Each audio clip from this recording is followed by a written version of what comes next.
And we're kind of, if you don't mind, Phil, if you guys could kind of just hang right there. We're just going to kind of roll here and see what happens. There's some of you guys who are needing seats in the back. Maybe you can sit up here. Kevin doesn't smell bad. I've been around him before, and he's got 4 or 5 seats beside him. Kevin, don't take it personal. I always sit on that row generally by myself. I don't know why nobody ever sits in the front row. How many of you guys are Baptist in orientation? Raise your hand. 1. Me, I'm proudly Baptist. Couple, thank you. But the rest of you, the Baptists can sit in the back. The rest of you can come on. The rest of you guys can come on forward. It's all right. Nobody's going to hurt you. Here's what I want to do tonight. I am going to offer. I want to offer a little bit of context. This song, and I want to just kind of jump into it a little earlier than we had planned, because this song speaks to what I want to speak to tonight, and we're talking out of the life of David. I'm going to talk for just 5 or 10 minutes, and then some other people are going to share. Do you realize that there are other people who have things to say that are of import besides just me? It's true. It really is true. It's true. And if you don't believe me, you can ask my wife. She'll confirm that. Although I've sent her out to be with the children tonight. Just kidding. She is with them, but I didn't do it. I want to share, because I want to share a little bit in context. These guys were singing, and they were singing about the Lord and kind of his character. They said when they started that we want to bring forth the glory of God. And Phil gave us a working definition. I often use that same definition, that the glory of God is the outward manifestation of his internal characteristics. Okay? So if his internal characteristics, if he is unchangeable, if he is unstoppable, and if he really is on all those things, then there's an outward manifestation to that. And we as his people will reflect, we will give him glory, we will reflect the outward manifestation of these internal characteristics. Is that making sense? All right, so that's kind of really what I want to talk a little bit tonight, because we've been, and there's some people who are going to share, but I want to set that up and kind of put it in context a little bit, in the context of we've been studying about David. We know we've been studying about David. I think the first time you guys were here a couple months ago, we were studying about David. We're still studying about David. In fact, it's not funny. That guy laughs at everything, man. That's not funny, dude. We're like in-depth Bible study here, all right? This ain't, some kind of, well, I'm not going to say what I'm thinking. Anyway, we're still studying about David. And when you guys were here last time, we were in chapter 17. 2 months later, we're still in chapter 21. But we're getting some good stuff out of there. And what we were talking about here in chapter 21, what we saw is that David was kind of on the run. Not kind of on the run. Saul's trying to kill him, so he's really on the run. He's on the run there, and what we saw, and I'm just kind of giving a little recap, we saw as he's on the run, we saw that he learned to find God in the face of injustice, right? And then we saw that as he's on the run there, he is discovering, probably at a deeper level, not that it was brand new to him, he learned this in Bethlehem when he was sitting in the field and in this intimate place with God and really downloading a lot of revelation. But at the deeper level, as he's on the run, he learns that religion is not enough and that it's relationship that brings us revelation. How many of you guys think, you know what I mean when I say the word revelation? You know what I mean? What do you think I mean?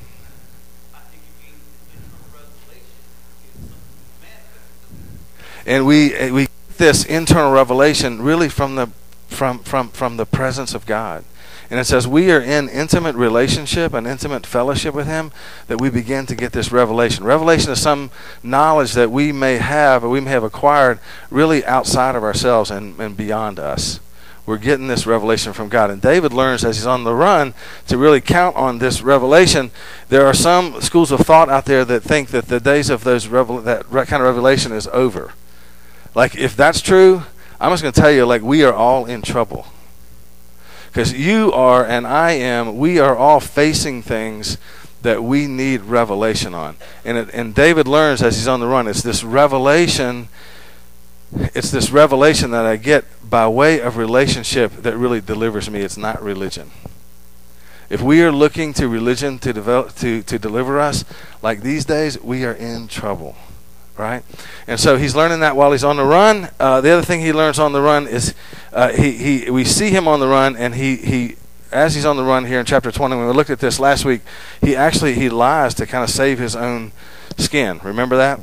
And we saw that that even out of this lie, and we see that while sin has a consequence, one of the consequences of sin is not perpetual shame. I think that this is a spot where the church needs to really kind of sit and rest in that. And I think the church suffers from a spirit of shame. And we learned that as David's on the run, he lies to save his own skin. There was consequence to that sin. In fact, some people, pretty severe consequence. Some people are killed, some people are murdered. Like, it's a big deal. But as he then approaches the Lord directly after that, like, there's no shame in it. It's not that there weren't consequences to that sin, but it's that we don't live in this perpetual state of sin of shame, because if we do, it will render us absolutely and totally ineffective.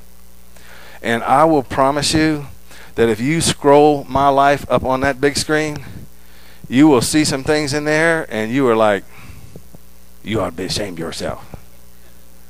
And I will also promise you that if I scroll your life up on that big screen, we can see some things on there that I would say, you ought to be ashamed of yourself. Well, what we're learning from David as he's on the run is, yes, sin has its consequence, but one of those consequences is not perpetual shame, and we are not rendered ineffective. And that's part of what these guys are singing about tonight, is like, God is unchangeable, he is unshakable, and he will have his way. And you and your sin is not more powerful than he is. And if you think it is, the root of that is pride. Right? I was in Costa Rica. A lot of what I'm saying I hadn't planned, actually. But anyway, I was in Costa Rica, and I'm sitting on the hill, and there was a men's retreat. There was I think Wolfie was there. I don't know if anybody else was there. Anyway, I think, were you down there for that, Mickey? I don't know. Anyway, there's a bunch of guys down there, some from North Carolina, some from Louisiana. We didn't really like them very much. But anyway, the guys from North Carolina were cool, and there were some folks from, I think you might have been there. Yeah, and some guys from Roanoke were there, and they were the coolest, of course. And so we were there. And it was kind of cool. Like, the vision was coming to being, and I'm sitting on the hill, and I'm sitting beside this building that was almost complete, and I'm sitting there, and like, dude, I am in not a good place emotionally. And this guy comes over and he says to me, and he was from Louisiana, which you hate to take a word from a guy from Louisiana, but he was from Louisiana, and he said to me, he's like, well, I reckon you feel pretty good about all this. And I said, no, actually, I feel terrible about all this. And he goes, and it's like, it would have been pride for me to sit there and think, whew, look what the Lord accomplished through me. I would phrase it that way because I'm a religious guy, but really what I would mean by that is, look what I've accomplished. That would be pride, right? I wasn't suffering from pride from that kind of vantage point. I was suffering from a prideful spirit that is like, man, I think my mistakes and my sin is way beyond what God can do. And I probably would never have said it, and I probably wouldn't have, I certainly wouldn't have preached it, but that's really what was going on internally. And my buddy from Louisiana looked at me and he's like, you know what, Dave, the essence of that is pride.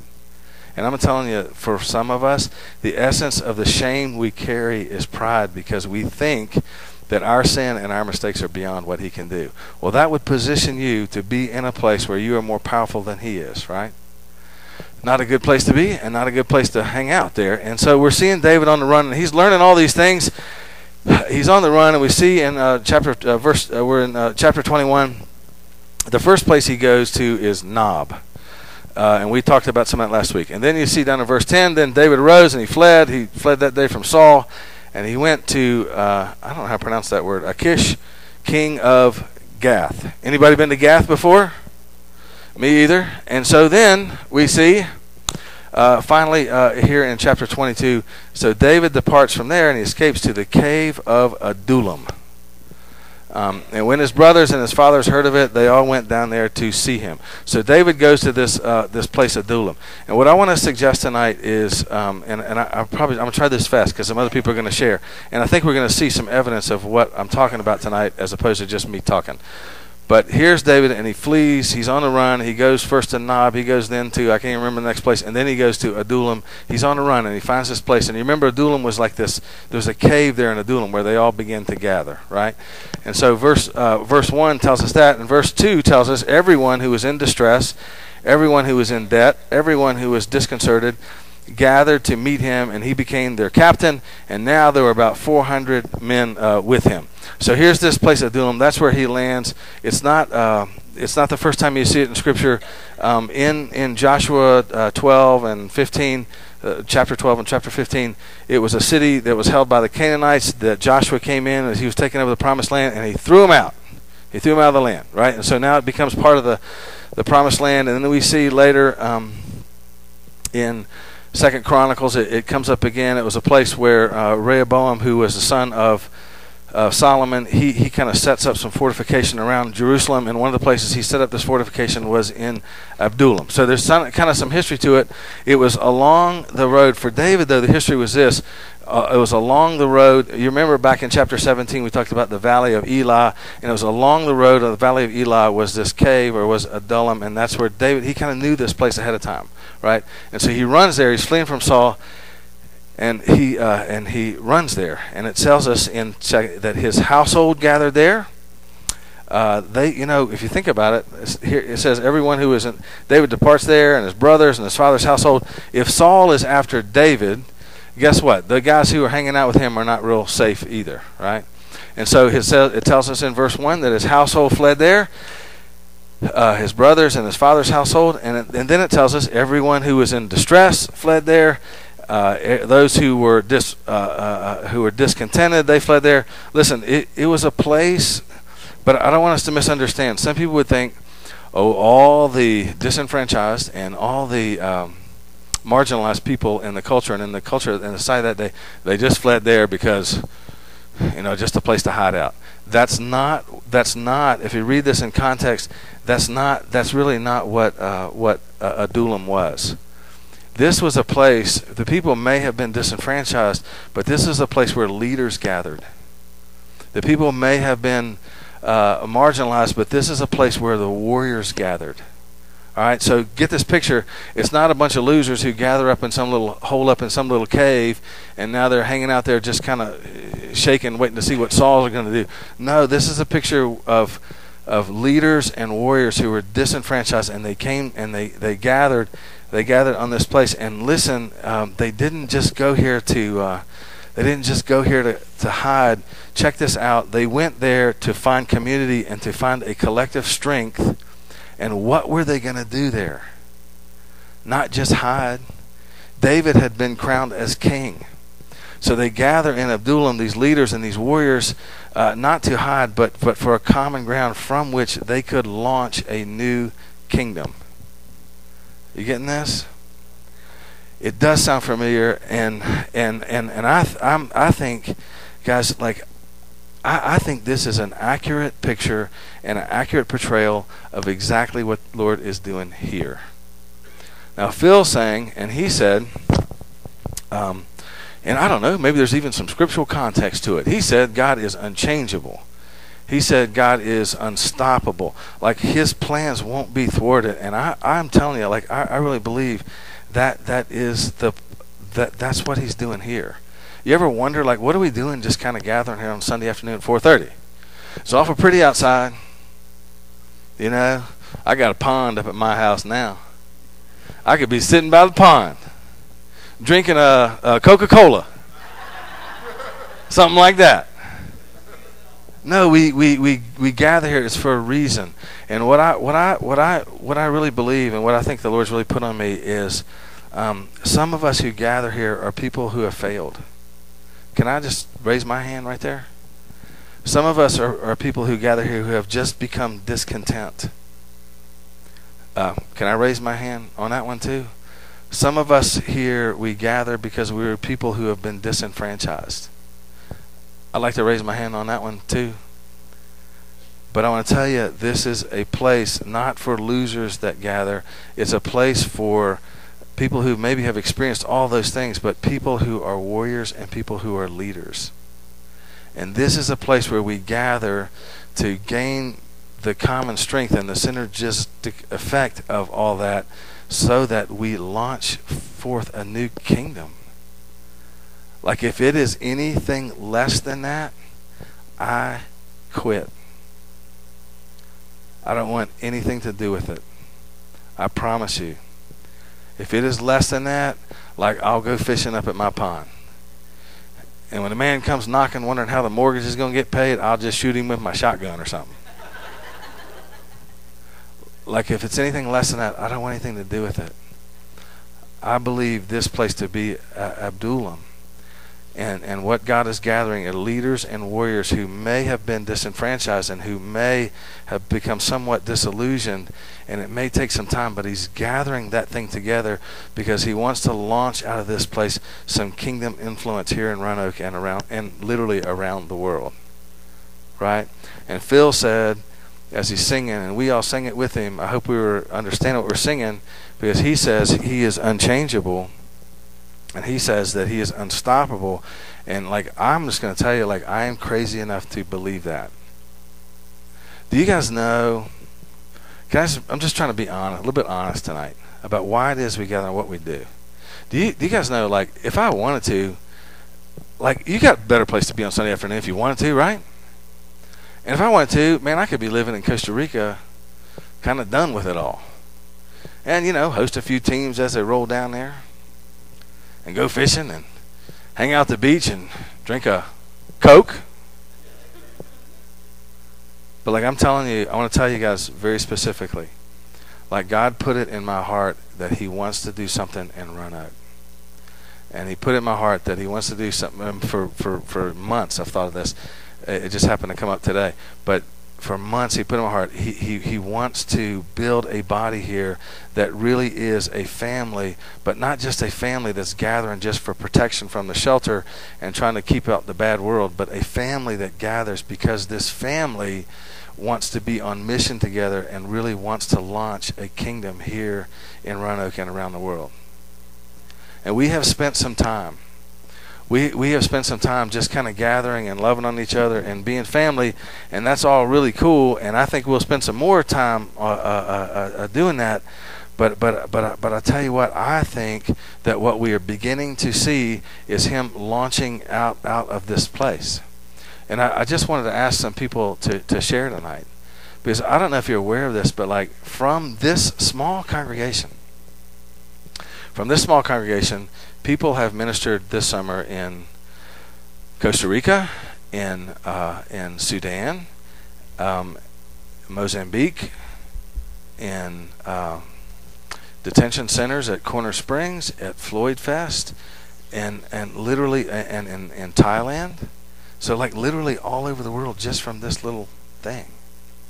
There are a couple ways to think of church growth. Man, I went to school. And I didn't do that well, but I went, and I did that well because I really didn't go to class that much on some of that stuff. But I did go to the Bible classes and all that. But some of the other, I just kind of blew off, you know. And I didn't really do anything productive. I was just drinking coffee down at the shop. But anyway, so I went to school, and I did go to enough class to know that we always define church growth as church growth is defined as, you know. How many people are sitting here on Sunday morning? Or Sunday morning. Nobody would have thought about Sunday afternoon. But how many people are sitting here on a Sunday service? Like, I want to tell you, that is antiquated. It is not what this is about. But I'm not saying that it's not important, but that's not the only way to define church growth. I don't think there's anything wrong with it. In fact, I think that God wants to grow us numerically. I think it's a time now where he wants to broaden that base. That's what I think. I could be wrong, and you could tell me I'm wrong, and if you do, that'll be okay, because you can tell me I'm wrong, but I'm always convinced I'm right, or I wouldn't say it anyway, and I'll listen to you, and I'll be nice, but I'll probably just go on believing it, but you can tell me if you want to. But I really do believe that God wants to grow this base. And I believe that there are other people who are to gather here in Adullam with us who are not currently sitting here. I don't think that we need to take out TV ads and try to get them and to come here. I don't think we need to run ads in the newspaper or try to get the fellows down at Roanoke Times will write articles about us so that everybody will know we're here. I don't think that. I think God will bring them. I also think that for me, I can tell you that there are 2 or 3 people who God has put on my mind, and I think I'm convinced they're supposed to be here. Well, I'm not going to run out and recruit them and all that, but what I am going to do is I feel like I'm called to pray them into this place, and that's what I'm going to do. I was talking to somebody last night, and they were telling me, the Lord's really put so-and-so on my mind and so-and-so on my mind, and I was just acknowledging that, and I'm like, you know what? I don't think we're supposed to chase them, but I think we are supposed to pray them in here. So I'm not poo-pooing that kind of church growth. I believe it's supposed to happen here, but let's not define church growth solely as that. And I think that there is a day now where we can begin to define church growth not on the basis of strictly the number that's sitting in front of us, but also on the amount of influence that we have. Is that making sense? I have been involved in churches all over the world, churches where they are in places that are much less secure than here, although some of that seems to be changing, and they're small gatherings that literally have influence all over the world. Well, I woke up this week and realized, wait a minute, that's what's happening here. And I had always prayed for, like, that's the kind of church growth I really want. I think that's the cool stuff. And I started realizing this week, oh, it's happening.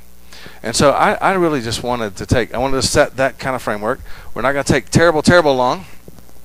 But I really wanted to just ask, I've asked some guys who are involved in some ministry, both here locally and also abroad, to kind of share with us, because I think this is a time where we can really understand what God is doing here in Adullam, and we can understand. Adullam, by the way, that's what I want to name the farm. That's what I want to name it.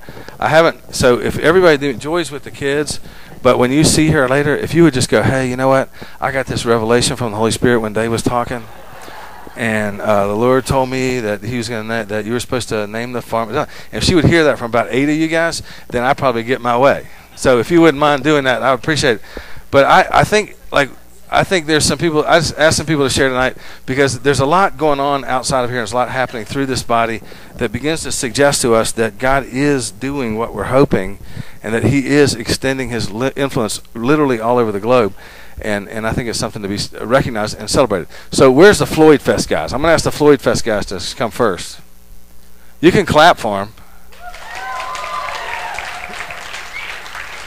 So while this is going on in Floyd, and what I'm trying to help us understand here is like think of that. Here comes David to this cave, and they all gather there. But these are warriors and leaders, and I think that's what's happening here. And so there's a gathering here, but they're sent. It's not a gathering just to hide. They sent out to launch this kingdom, and that's what's happened at Floyd Fest. So I think we can maybe continue some of this next week, but I'm just trying to make the point that Phil said to me when we first came in, he's like, our church, we got this prophetic word. And we got this prophetic word that we were supposed to be a center for the arts. And that out of our body, the arts would be shared. And not just music, but other kinds of arts as well. And then he was saying, and so he said, there's two issues there. One is, God launches that word. He said, but the other issue is we're kind of running, to catch kind of running underneath the ball to catch the pass. And I just really believe, as I was kind of getting into the study of David and understanding what Adullam really was, is I really believe that is the prophetic word for this body. That we are to be a place where not just the disenfranchised gather, but a place where leaders and warriors gather, and where there's community and where there's family, out of which we can launch and initiate a new kingdom. And I think we're already seeing that happen. I mean, we're seeing it happen in Floyd Fest. We're seeing it happen at Corner Springs. We're seeing it happen in Thailand. I was in South Sudan this year. We saw it happen. A lot of you guys are in Costa Rica. We saw it happen there. I had asked Lizzie to share, but maybe we'll wait till next week. It was happening the same time it was happening in all those places. It was happening in Mozambique. And the same time it was happening there, Billy and Bethany were involved in getting some training. And maybe they'll share next week too, to launch some ministry right here in Roanoke. And so I think it's really cool that that's what God's doing here. I want to just ask you guys if you could play. And as they play, maybe there's going to be some prayer teams right back here in this corner. And if you want to just pray with some of those guys, maybe about what the Lord is doing and what He's birthing in your heart related to that, like that's a good thing to do. I also want to suggest that a lot of us have been out and a lot of us have been gone, and it's oftentimes like really healthy and really good to pray with some people when you get back to kind of cut off all the stuff that you were engaged with while you were out there. You know? And so those prayer teams are back there, and they'd be glad to pray with you that way as well.